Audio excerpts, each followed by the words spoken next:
Once again, nothing really that interesting is happening. No great dumpster fire to watch burn to cinders. I mean, I guess we could talk about the Sonic movie, but I'm pretty sure Jim Carrey would hunt me down with a shotgun for voting Trump. So let's talk about some more anime. Dorohedoro. Now, I've made a few references to this anime in earlier videos, and there's a good reason for it. It's actually really fucking hype. For those that don't know, Dorohedoro is the anime adaptation based off the action, horror, biopunk manga written by Q Hayashida, a literal gamer girl goth GF. To describe the plot in just a few words, here's all I can really say. Take Resident Evil, mix it with Fist of the North Star, and all takes place in Harry Potter. The world of Dorohedoro is a very interesting one to say the least. It's a post-apocalyptic world where what is left of humanity lives in a city known as Hole. Life is rough, and it's very common to get stabbed in a dirty alleyway by lunatics for shits and giggles. But there's something that makes life even worse than just an unnamed cataclysm that collapses civilization. Sorcerers capable of powerful magic come to Hole to practice their craft on whoever unlucky son of a bitch they catch. And no one really has the power to fight back against them, so people get turned into bugs, their faces turn into squids. Yeah, the mages in Dorohedoro are major assholes, and that's where the protagonists come in. Cayman and Nikaido. Cayman is an amnesiac victim of a mage who turned his face into a lizard. He doesn't remember who it was or even who he is. All he knows is that he really wants to kill the guy that disfigured him. His helper and certified second best girl, Nikaido, is a restaurant owner that befriends Cayman and decides to join up with his quest for vengeance, and the two hunt down the various sorcerers preying on the citizens of Hole. Unfortunately, their rampage gains the attention of a group of powerful magic users, which leads to more violence and death. Yeah, the story of Dorohedoro is definitely unique to say the least. Even if, on paper, it sounds like a generic revenge story, just watching the first episode will definitely subvert your expectations. I mean, can you really say that you've ever seen a dystopian Fist of the North Star style apocalypse with straight up wizards? Not to mention how magic actually works in this world, which is nightmarish to the fucking extreme. Now, all of this sounds like an ultra edgy nihilistic bloodfest like Devilman, Gantz, or Shigarui, and actually,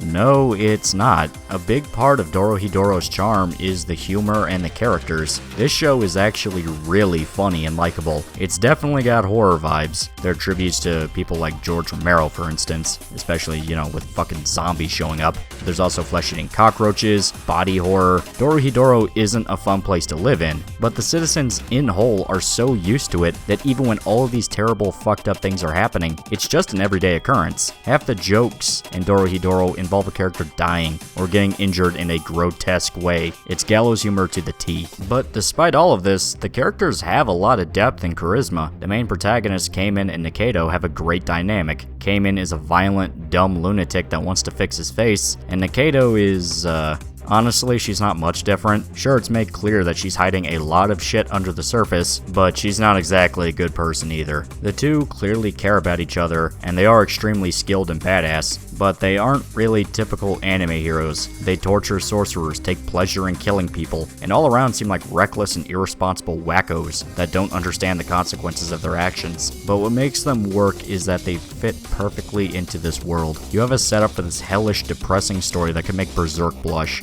but then the protagonists are goofballs that don't really take anything seriously. The humor of Dorohedoro really fits, and balances with all the dark and fucked up parts, and it's not exclusive to just the protagonists either. I'm not joking when I say that the villains are so likable that you actually forget that they're supposed to be evil, even when a guy like N, who is set up as this cold-hearted psychopath that will kill you without blinking, is way more human and nuanced than what you would expect. He feels like a mid-level crime boss working with his buddies instead of an all-powerful anime villain. I mean, sure, if you stick a gun in his face then you'll get bad results, but that's true with pretty much every other character. Shin is a thug that beats people to death with hammers, but is actually a pretty cool guy when not going full old boy on motherfuckers.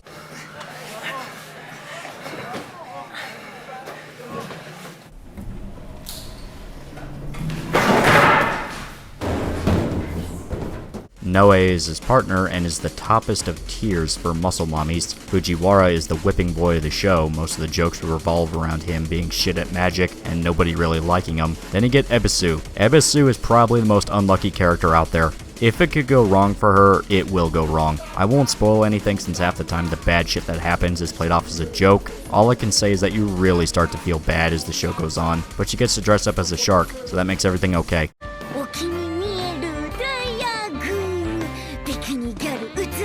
black eye 引き裂く肉をブルーオーシャン血に染めろ砕けよ骨をシャークスシャークス平和シャークス All of these guys are very likable, and you really don't want to see them die. Even though they are the bad guys of the story, really the only reason everyone is trying to kill each other is just due to bad circumstances than anything else. Because terms like good guy and villain don't really fit in Dorohedoro. Everyone is a violent, crazy asshole that does fucked up shit, and there really isn't any attempt to moralize what Cayman is doing. He's a selfish prick that's doing things for his own gain, but you want to follow him because he's funny and a huge badass. Now I should probably address the elephant in the room, the CGI. I hate CGI in anime. It always sticks out and almost never looks good. Now if you do something that's specifically made to be a CGI movie, like Gantz Zero, that can work, because you don't get an uncanny valley effect. Really the only animes that have tried to use it in a stylized way and worked was fucking Beastars, because the characters weren't human, and for every Beastars we get 10 Kengan Ashiras, or Berserk. Dorohedoro uses CG quite a bit in its animation, but, and I really mean it when I say this, it's not that bad. It's not perfect, and still screams of the studio taking shortcuts,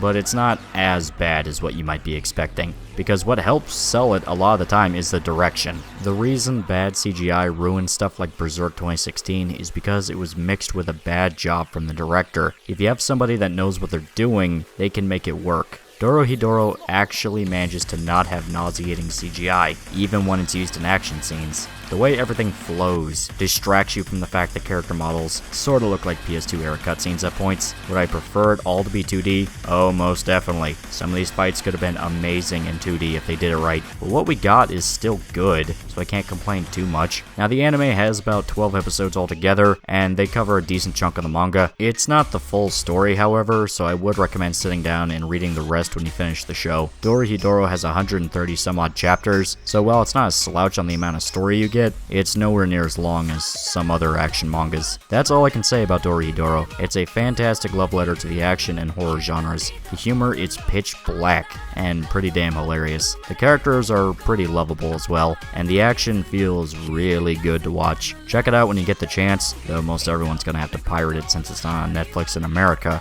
and please enjoy it as much as I did. This was kind of a shorter video, mainly because I didn't have dozens of episodes to work through. No, this is a no bullshit 12 episode sort of deal, but despite this, it's actually a pretty page-by-page adaptation of the manga. Gotta love when that happens. So until next time, please remember to like, comment, and subscribe.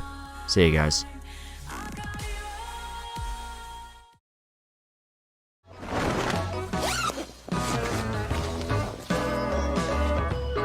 ほら、ちゃんと清掃してるでしょ。ああ。女だったのか。